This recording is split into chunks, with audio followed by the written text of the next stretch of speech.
Welcome to the FluentFlow English Learning Channel. I'm your host, Carl, and today I need to tell you about the biggest mistake almost every English learner makes. The mistake is this: trying to do everything at once, setting huge goals, creating elaborate study plans, promising yourself you'll practice for 2 hours every day, starting tomorrow. And what happens? You last maybe 3 days, maybe a week if you're disciplined. Then life gets busy. You miss a day, feel guilty, and quit completely. I've seen this pattern destroy the English dreams of thousands of people. But here's what I've also discovered: the learners who actually succeed don't start with big ambitions.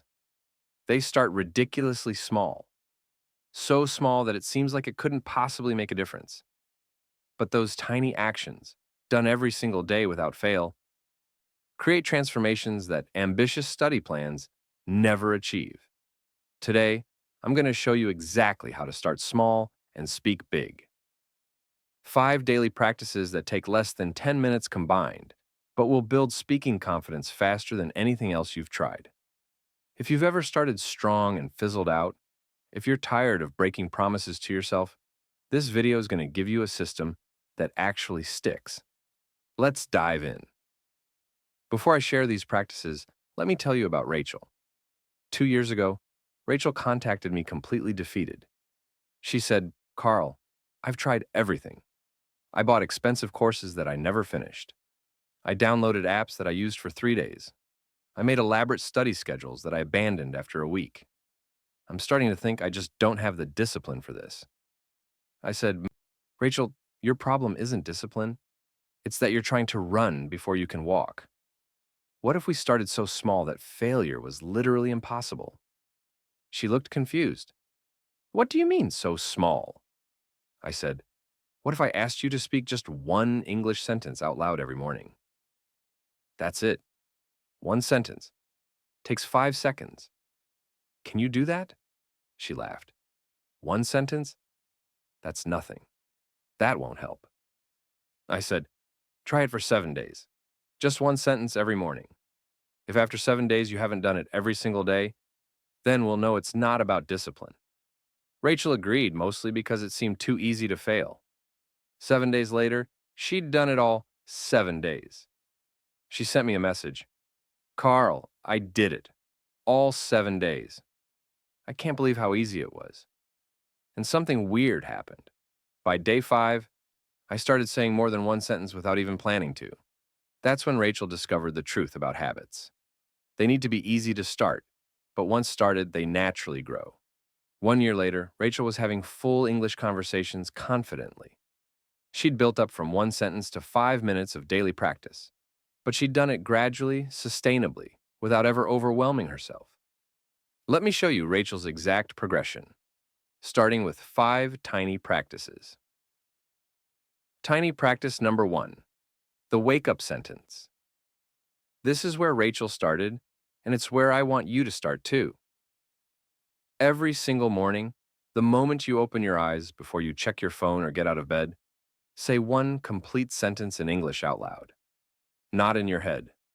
Out loud. Use your voice. The sentence can be anything. Today is going to be a good day. I slept well last night. It's time to get up and start my day. Just one sentence. 5 seconds, that's all. Why is this so powerful? First, you're speaking English before your inner critic wakes up, before you can feel self-conscious or afraid. Second, you're training your brain to start the day in English mode. Third, it's so easy that you literally cannot make an excuse. 5 seconds. Everyone has 5 seconds. Rachel did this every single morning. After 2 weeks, she told me, "I'm naturally saying 2 or 3 sentences now without thinking about it. The habit just expanded on its own." 5 seconds. One sentence. Every morning. That's practice number 1. Tiny practice number 2. The elevator pitch. Throughout your day, you probably wait for things. Waiting for the elevator, waiting for your coffee, waiting in line, waiting for your computer to start. These moments are usually wasted we stare at our phones mindlessly. Here's your tiny practice. During one of these waiting moments each day, answer this question in English. What did I do yesterday? Give yourself a 30-second elevator pitch summary of your previous day. Yesterday, I woke up at 7, had breakfast, went to work, had 2 meetings, ate lunch with my colleague, finished a project, went home, made dinner, watched TV, and went to bed. Just a quick rundown. 30 seconds. That's it. Why this works? It trains you to think in English about real events from your life. This is practical vocabulary, not textbook words. It builds the skill of speaking continuously without pauses, which is crucial for fluency. It uses time you're already spending waiting, so it's 0 additional time. Rachel started doing this while waiting for her morning coffee to brew. 30 seconds of speaking while the coffee machine worked. It felt so natural because I was doing something I already do every day anyway. 30 seconds. One waiting moment. Daily summary. That's practice number 2. Tiny practice number 3. The commute narration. If you commute to work, school, or anywhere regularly, you have built-in practice time. Here's the practice. During your commute, narrate what you see around you in English. Out loud if you're alone. In your head if you're around people. I'm on the bus. There's a woman reading a book. The driver just stopped at a red light. Now we're moving again. I see a coffee shop on the corner.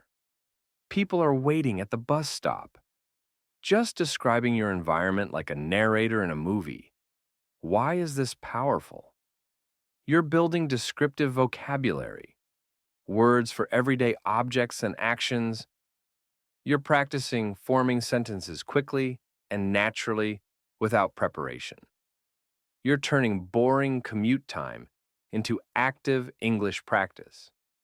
Rachel had a 15-minute walk to work. She started narrating half of it, just 7 or 8 minutes. I felt silly at first talking to myself, but I realized I was learning words I actually need, like sidewalk, crosswalk, traffic light, real-life vocabulary. 7 minutes. During existing commute. Environmental description. That's practice number 3. Tiny practice number 4. The reaction comment. This one is simple and builds confidence quickly. Every time you watch something in English, a YouTube video, a TV show, a movie clip, pause after watching and say one sentence in English about your reaction. Just one sentence. That was really funny. I didn't expect that to happen. The ending was surprising. I learned something new. One sentence. Your honest reaction. Out loud. Why this matters? You're practicing expressing opinions and reactions, which is what real conversations are mostly about. You're connecting English to genuine emotions, which makes it stick better in memory.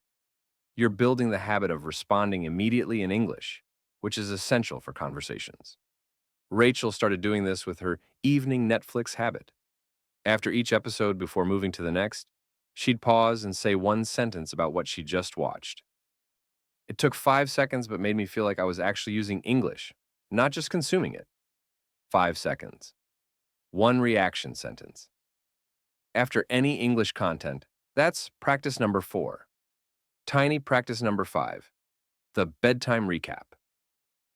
This is the most important practice of all, and Rachel told me it was the one that transformed everything.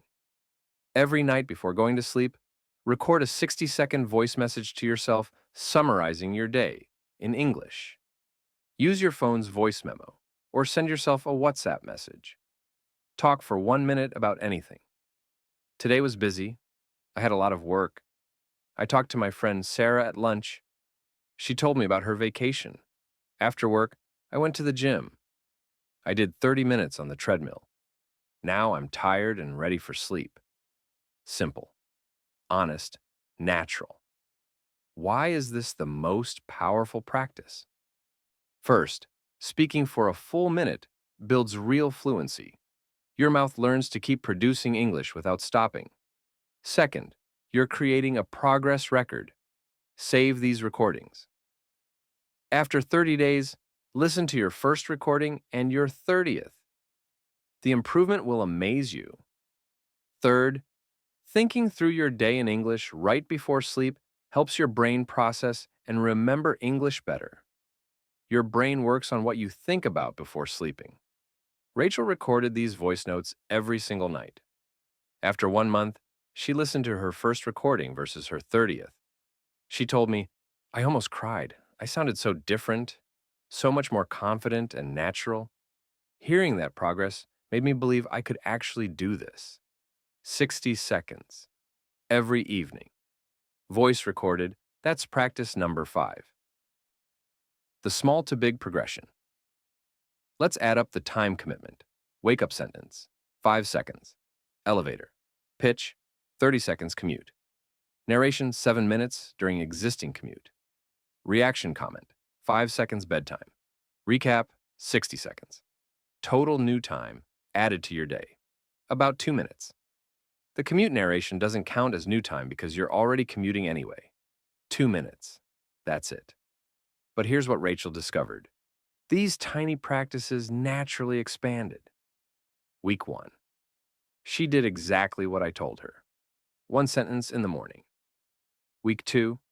The 1 sentence became 3 sentences without her planning it. Week 3, the 30-second elevator pitch became 45 seconds. Week 4. She started narrating her entire commute, not just half. Month 2. Her bedtime recap went from 1 minute to 2 or 3 minutes naturally. She never forced it. The practices grew organically because they'd become habits. After 6 months, Rachel was practicing English for about 15-20 minutes daily. But she'd built up slowly, never overwhelming herself, always keeping it easy enough to maintain. Why starting small works. Let me explain the psychology behind this approach. When you set big goals, you're relying on motivation and willpower. Both are limited resources that run out. When you set tiny goals, you're building systems and habits. These don't require motivation. They become automatic. A big goal sounds impressive. I'll practice English for 2 hours every day. But a tiny practice actually gets done. I'll say 1 sentence every morning. Guess which one leads to fluency? Rachel told me something profound after her transformation. I spent 5 years trying to find the discipline to study for hours. I failed every time. Then I stopped trying to be disciplined and started trying to be consistent with something tiny. That's when I finally succeeded. Your starting point. Here's what I want you to do. Don't start all 5 practices tomorrow. That's too much and you'll quit. Choose just one practice, the one that seems easiest to you. Do that one practice every single day for 2 full weeks. After 2 weeks, if it's become automatic, add a second practice. After 4 weeks, add a third. Build slowly. Build sustainably. Rachel started with just the wake-up sentence. That's it. For 2 weeks, that's all she did. Then, she added the bedtime recap. A month later, she added the elevator pitch. She built gradually, and that's why it worked long-term. Thank you so much for watching the FluentFlow English Learning channel. I'm Carl, and I appreciate you spending this time with me today. If this video showed you that success comes from small, consistent actions, not big, ambitious plans, please hit that like button and subscribe for more sustainable strategies. Comment below with exactly which practice you're starting with tomorrow. Say, I'm starting with the practice name. Public commitment increases your chances of actually doing it. Share this with someone who's stuck in the start-quit cycle. Show them there's a gentler, more effective way. Before we end, I want to leave you with some heartfelt wishes. I wish you gentleness. May you stop being so hard on yourself for not maintaining impossible standards. May you give yourself permission to start small and build slowly. I wish you consistency over intensity. May you value showing up every day more than grand occasional efforts. May you understand that 5 minutes daily beats 5 hours weekly. I wish you patience with the process. May you resist judging your progress after 3 days and give these tiny practices time to compound into something remarkable. I wish you self-compassion. May you celebrate every single day you complete your tiny practice, no matter how small it seems. May you treat missed days as normal, not as failures, and simply begin again the next day. And most importantly, I wish you the quiet confidence that comes from keeping promises to yourself.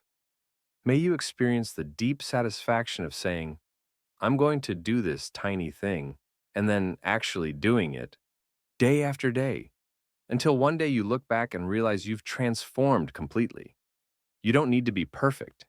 You just need to start small and stay consistent. Until next time, keep it small, keep it daily, and keep flowing forward with your English. This is Carl from FluentFlow English Learning Channel. Take care, my friend. Keep flowing.